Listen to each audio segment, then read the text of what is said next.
मक्का और मदीना की धरती, जहां के बादशाह भी खादिमैन हरमैन शरीफैन कहलाते हैं, यानी इस्लाम के दो सबसे मुकद्दस पवित्र मकामात के संरक्षक या सेवादार। जहां मौजूद है हरम शरीफ, वहां झूठ, चोरी, नशा, व्याभिचार, यहाँ तक कि चींटी तक को मारना भी हराम है। उस देश ने अपनी उदार छवि बनाने के लिए शराब पर से रोक हटा दी है। जी हाँ, हम बात कर रहे हैं इस्लामिक किंगडम सऊदी अरब की। मुसलमानों के लिए सबसे अहम दो शहरों मक्का और मदीना वाला सऊदी अरब मानता है कि शराब जरूरी है। वैसे इस्लाम में हराम चीज माने जाने वाली शराब यहाँ मिलने जा रही है। सभी जानते हैं कि इस्लाम में सही और गलत के लिए हलाल और हराम लफ्ज का इस्तेमाल होता है। सऊदी अरब में पिछले 73 सालों से शराब बैन थी। इस्लाम की वजह से बैन थी या कारण कुछ और, वो भी आपको बताएंगे। लेकिन पहले ये जान लीजिए कि सऊदी अरब के टूरिज्म मिनिस्टर अहमद अल खतीब ने कहा है कि शराब नहीं बेचने के देश के फैसले से पर्यटन या टूरिज्म पर कोई फर्क नहीं पड़ा है, लेकिन फिर भी सऊदी अरब चाहता है कि शराब पर से कुछ मामलों में बैन हटा दिया जाए।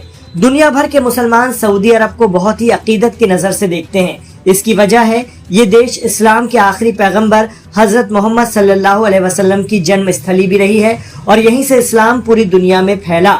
सऊदी के मक्का और मदीना शहर कई मायनों में खास हैं। दुनिया के कोने कोने से हज के लिए लाखों मुसलमान हर साल मक्का का रुख करते हैं और यहाँ तक कि 5 वक्त की नमाज भी मुसलमान इसी तरफ रुख करके अदा करते हैं दुनिया भर से। सऊदी का पर्यटन क्राउन प्रिंस मोहम्मद बिन सलमान के विजन 2030 का नतीजा है। वहाँ की सरकार नियोम सिटी और लग्जरी ट्रेन जैसे प्रोजेक्ट पर कई डॉलर्स खर्च कर चुकी है। हालांकि हर बार सवाल उठता है कि सऊदी में जब अल्कोहल नहीं मिलेगा तो आखिर टूरिस्ट कैसे आएंगे। तो पिछले साल जनवरी में खबर आई थी कि सऊदी में पहली शराब की दुकान खोली गई है। मीडिया रिपोर्ट्स के मुताबिक सऊदी सरकार शराब पर से 73 साल पुराने प्रतिबंध में लगातार ढील दे रही है। अब खबर है कि सरकार 2 और नए शराब स्टोर खोलने की योजना पर काम कर रही है। ये जानकारी राइटर्स को उन सूत्रों से मिली है जिन्हें इस योजना के बारे में जानकारी दी गई है। इसके तहत सऊदी अरब 2 नए शराब स्टोर खोलने की तैयारी में है। पहला स्टोर पूर्वी प्रांत धहरान में खुलेगा, जो अरामको कंपनी के एक विशेष परिसर के अंदर बनाया जाएगा। अरामको सऊदी की सबसे बड़ी ऑयल रिफाइनरी कंपनी है। ये स्टोर सिर्फ गैर मुस्लिम विदेशी कर्मचारियों के लिए होगा। दूसरा स्टोर जिद्दा में तैयार किया जाएगा, जहां सिर्फ गैर मुस्लिम डिप्लोमेट्स शराब खरीद सकेंगे। दोनों स्टोर 2026 में शुरू होने की संभावना है। हालांकि अभी तक सरकार की तरफ से कोई ऑफिशियल टाइमलाइन जारी नहीं की गई है। सऊदी सरकार के इस फैसले से इंटरनेशनल सतह पर मुसलमानों का विरोध भी देखने को मिल रहा है। सऊदी सरकार ने ये प्रतिबंध ऐसे समय में हटाने का फैसला किया है जब दुनिया के कई देश नशाखोरी पर लगाम लगाने के लिए प्रतिबंध लगाने की योजना पर काम कर रहे हैं। यहाँ तक कि भारत के 2 राज्यों गुजरात और बिहार में भी शराब पर प्रतिबंध है। राजशाही व्यवस्था वाली सऊदी सरकार अपने कानून को इस्लाम और शरीयत पर चलने का दावा करती रही है, जहां शराब हराम होती है। लेकिन अब सवाल उठ रहा है कि क्या सऊदी सरकार खुद को उदार दिखाने के लिए बुरे कामों और क्राइम को अनचाहे ढंग से आमंत्रित कर रही है। ऐसा भी नहीं है कि सऊदी में इस्लाम की वजह से शराब बैन है।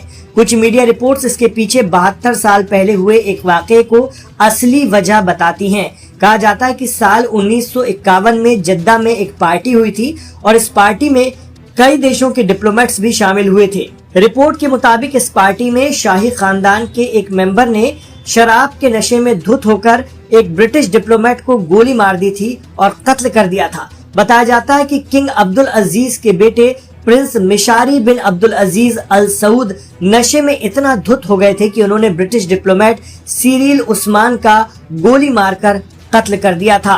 उस वक्त प्रिंस की उम्र 19 साल थी और उन्होंने पार्टी में और शराब मांगी, लेकिन जब उन्हें इनकार किया गया तो गुस्से में उन्होंने ब्रिटिश डिप्लोमेट को गोली मार दी।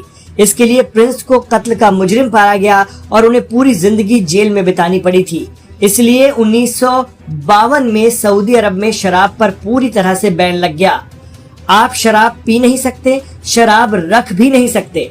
ऐसा करने पर भारी जुर्माना, कैद, बीच बाजार कोड़े मारने और गैर मुल्की यानी विदेशी अगर पकड़ाते हैं तो उन्हें उसी वक्त उनके मुल्क डिपोर्ट करने के सख्त कानून हैं। लेकिन अब ये थे होने जा रहे हैं क्योंकि कुछ मामलों में सऊदी अरब शराब के मामले में ढील देने जा रहा है और बाकायदा शराब के स्टोर खुलने जा रहे हैं।